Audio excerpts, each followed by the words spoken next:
መታሽ ወደዛ ቆሻሻ ነው ልመልሽኝ ነው? አሁን በሰላም ውጭልኝ ከኔ ጥፊ ነው። ሀዬ ይመችሽ። በጣም ጥሩ። ሚስጥርሽን እንደሰማው ረስተሻል መሰለኝ። ቀጣይ ስመጣ ሚስጥርሽን ላፈነዳው ነው የምመጣውሽ። ይመሽ እትዬ፣ አንቺ ለኔ በጣም መልካም ሴት ነሽ። እንዳለቃ ሳይሆን እንደ እናት ነበርሽ ለኔ። ለሁሉም ነገር በጣም አመሰግናለሁ።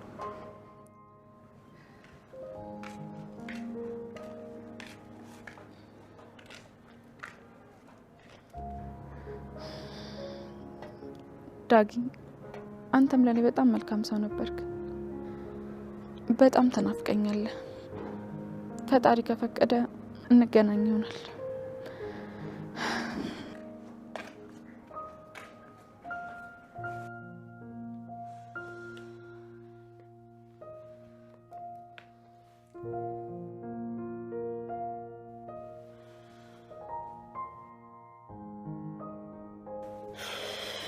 ግባ ረፍጠን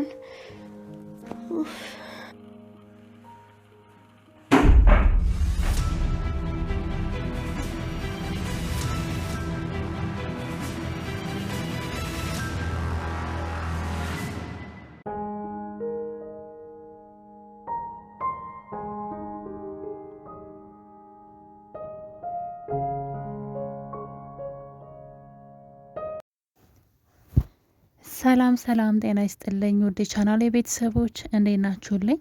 እንኳን ወደ ሰብላይቱ በሰላም መጣችሁ።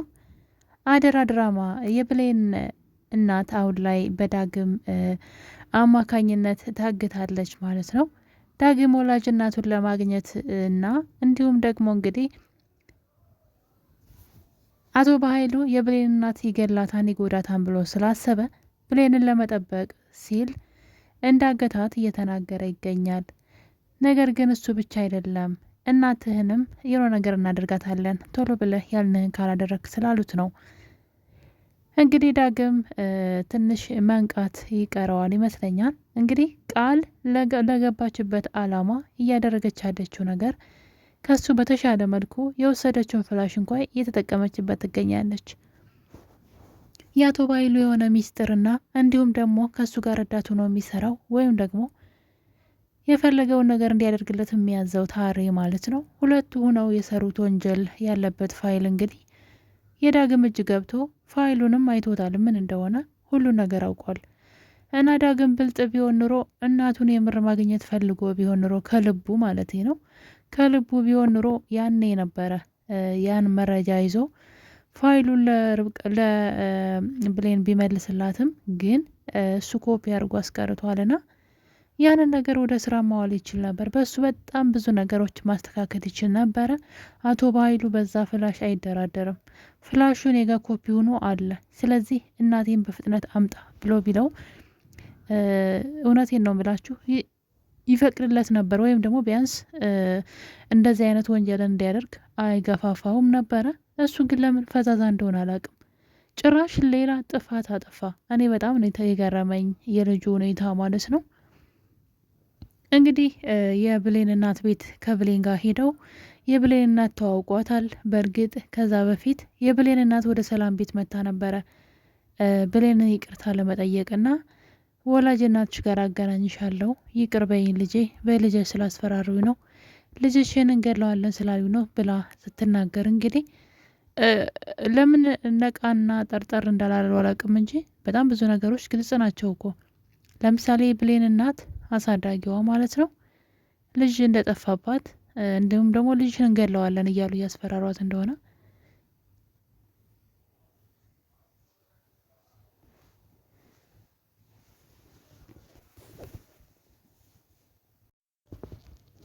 በዛ ላይ ደግሞ ዳግም የብሌን እናት ቤት ሄዶ ተመግቦ እንደ እናት ዳብሳው ልጅ ብላዋለች። እንደውም እዛ ቤት የሄደ ጊዜ ይሄ ቤት የሆነ የማውቀው የሆነ ትዝታ ያለ ቤት ይመስለኛል፣ እሷንም ሳያት የሆነ ቦታ የማውቃት ይመስለኛል እያለ እንግዲህ ሲያወራ ሰምተኑ ነበረ። ያው ልጅ ቢሆንም ያደገበት ቤት ሊጠፋው ስለማይችል ማለት ነው። ረዥም አመት ነው 18 አመት ከዛ ቤት በዛ ላይ ልጅ ስለሆነ ስለረሳው ነው እንጂ ያደገበት ቤት ነው። እናቱም ደግሞ እናቱ እንደሆነች ውስጡ እየነገረው ነው። እንግዲህ በምን መልኩ ሊጠብቃት እንደፈለገ ብሌንን አልገባኝም። አሳዳጊዋን እንደዛ አሰቃይቶ ብሌንን መጠበቅ ማለት መጃጃል ነው ለኔ። እሱ እንደሚለው ከሆነ ብሌንን ለመጠበቅ ነው እንደዚህ ያደረግኩት እያለ ነው። እንግዲህ እሷን ካገታት በኋላ ወይዘሮ ገነትን ማለት ነው ሲሄድ ራሷን ስታ ስለነበረ ነገር ግን የውሸት ነበር ራሷን የሳተች የመሰለችው።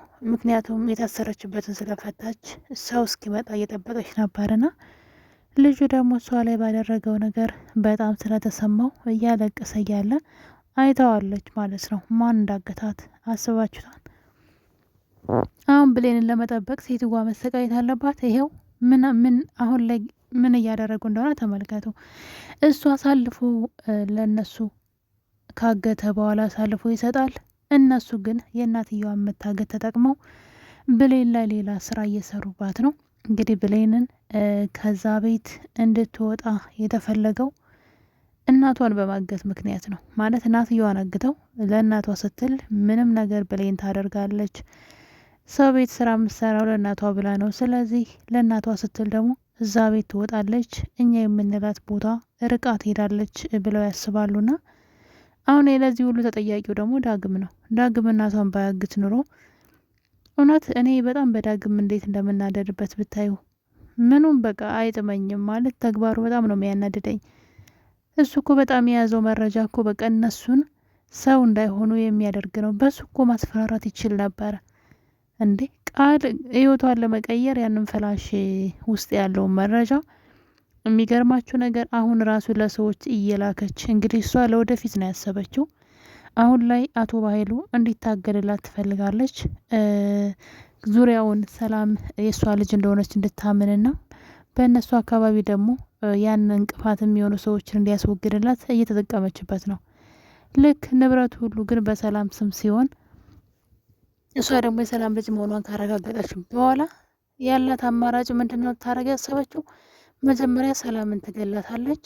ከዛ በኃይሉን በመረጃው እስር ቤት እንዲገባ አድርጋ ንብረቱ ሁሉ ለግሏ ማድረግ በዚህ መጠን አርቃ ነው ያሰበችው። አስቡት እንግዲህ።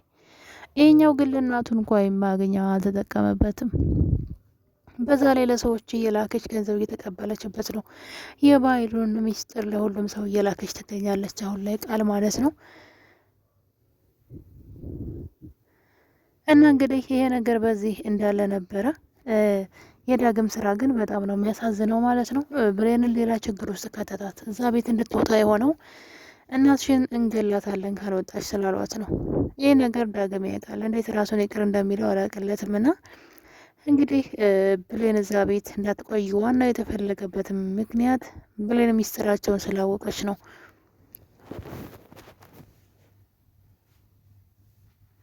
ብሌን እነሱ ደብቀውት የነበረውና የገቢ ምንጫችን ይሆናል ብለው ያሰቡትን ሚስጥር አውቃለች። አውቃ የሚሆን ሳታውቅ ማለት ነው። እንግዲህ ቃል የሰላም ልጅ አለመሆኗንና በወንድሟ ምክንያት እዛ ቤት በገንዘብ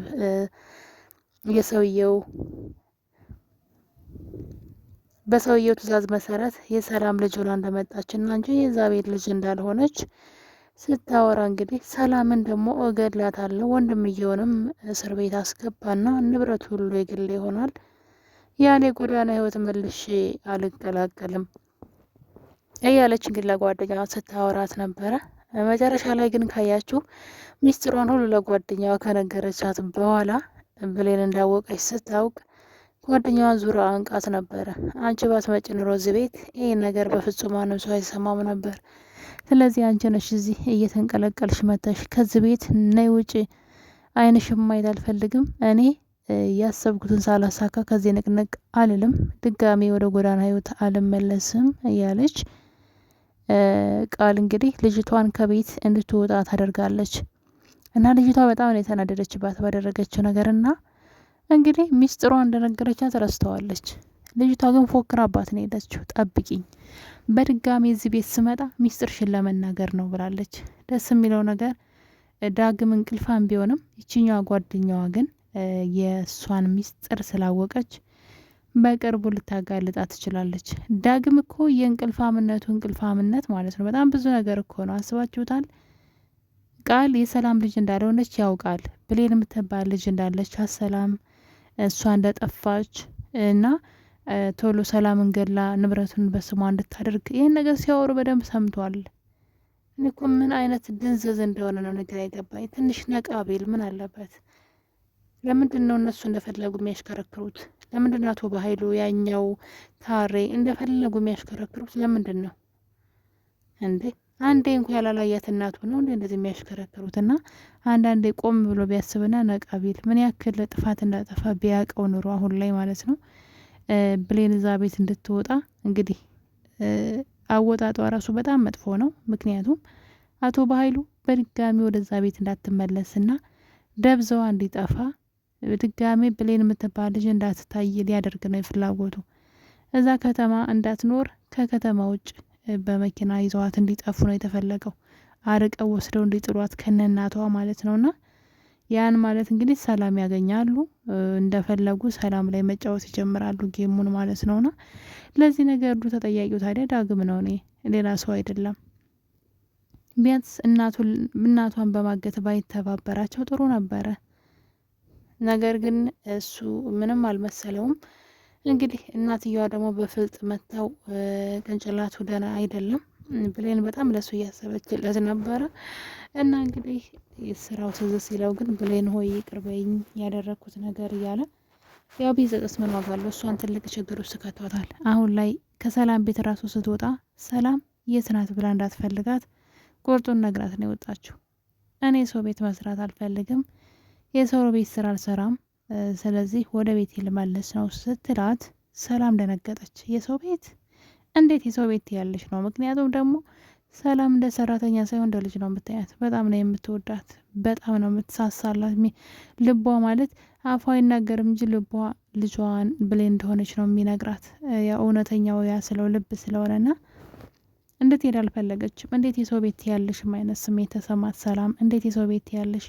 እውነቷን ነው። እሷ አንድ ቀን እንደ ሰራተኛ ሳታውቅ እሷ ግን የሰው ቤት መስራት አልፈልግም በማለት እንግዲህ የወሰድኩትን ብርም እመልሳለሁ ስትላት እኔ ለብሩ አይደለም እንድትሄጂ ስላልፈለኩ ነው እባክሽ ብትላትም መሄዴ ግድ ነው ብላ እንግዲህ ከቤት ወጥታ ሄዳለች። ዳግም የስራህን ይስጥህ። ነገር ግን ብሌን ሌላ ነገር የገጠማት ይመስለኛል። እርግጠኛ ነኝ ከዛ ቤት አትሄድም። የሆነ ታምር ሊፈጠር ይችላል። ምክንያቱም ብሌን እቃዋን ጠቅልላ እንግዲህ ሁሉንም ሰው ተሰናብታ ከቤት ስትወጣ ነበረ። የግቢውን በር ስትከፍተው የሆነ አካል በር ላይ ቆሟል። ማን ሊሆን ይችላል? እሷ የምታውቀው ሰው ነው በእርግጠኝነት። ስለዚህ ወይ እናቷን በመኪና እዛ ድረስ አምጥተዋታል፣ ያለዛ ግን አቶ በኃይሉ። ምክንያቱም እናቷን ማን እንዳገታት አታውቅም። አቶ በኃይሉ እናቷን እንዳገታ አታውቅም። አቶ በኃይሉ እንግዲህ ድንጋይ ተሸክሞ ወደዛ ቤት በመምጣት ብሌንን ይቅርታ ሲጠይቃት አይተናል።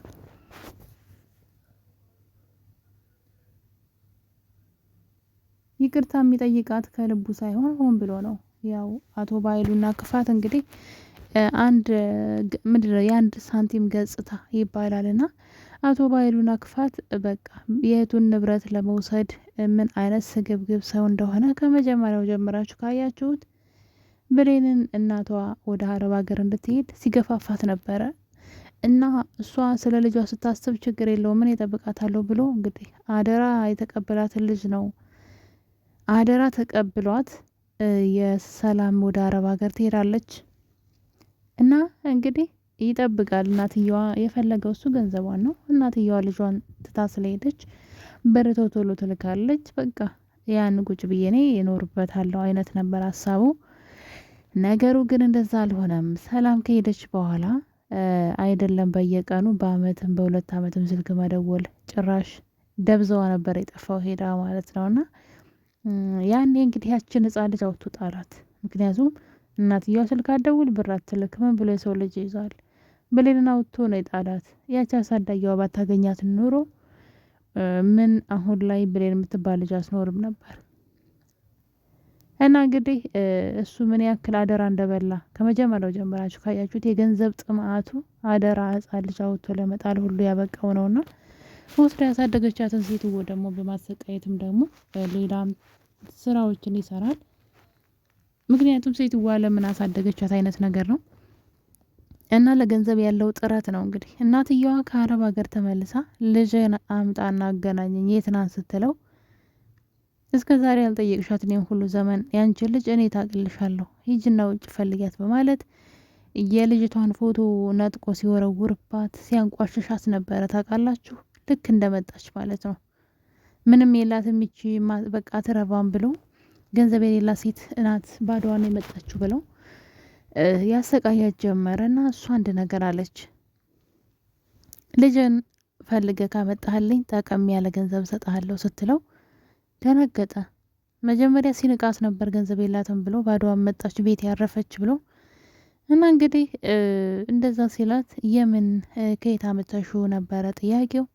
እሷም ከየት እንዳመጣችው ገንዘቡን እንዴት እስር ቤት ያን ሁሉ ጊዜ ካሳለፈች በኋላ ያሳሰሯ ሰዎች የ10 አመት ደሞዟን ከዛም በላይ ጨምረው ሰጥተው እንደላኳት ስትነግረው በጣም በደስታ ነበር። ወዲያው ነበር ተንኮል ያሰበውና ስለዚህ እሷ ከምትሰጠው ጠቀም ያለ ገንዘብ ይልቅ የፈለከውና ያለችው በነገራችን ላይ የፈለከውን ገንዘብ እከፍልሃለሁ ነበር ያለችውና እሱ ግን በጣም ጉጉታምና ስስታም ስለሆነ እሷ በፍቅር ከምትሰጠው ገንዘብ ይልቅ በክፋት የሚመጣው ገንዘብ በለጠበት። እንግዲህ የፈለከውን ብለዋለች። በጣም ብዙ ገንዘብ ነው የምትሰጠው ከፈለገ።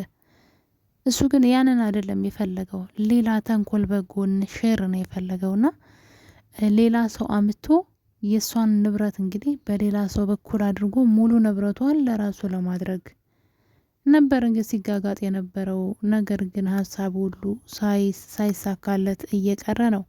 ቃል የምታሸንፈው ይመስለኛል እዚህ ጨዋታ ላይ ምናልባት አቶ በኃይሉን ማለት ነው ቃል ልታሸንፈው ትችላለች ብዬ አስባለሁ። የኔ ውድ ቤተሰቦች እንግዲህ ክፍል 12 ይህን ይመስል ነበረ። በሌላ በቀጣይ በክፍል 13 እስከምንገናኝ ድረስ ሁላችሁንም እወዳችኋለሁኝ። ለቤት አዲስ ከሆናችሁ ሰብስክራይብ አድርጉ። ቪዲዮውን ስትጀምሩን በላይክ። በቀጣይ በሌላ ቪዲዮ እስከምንገናኝ ቸር ቆዩልኝ።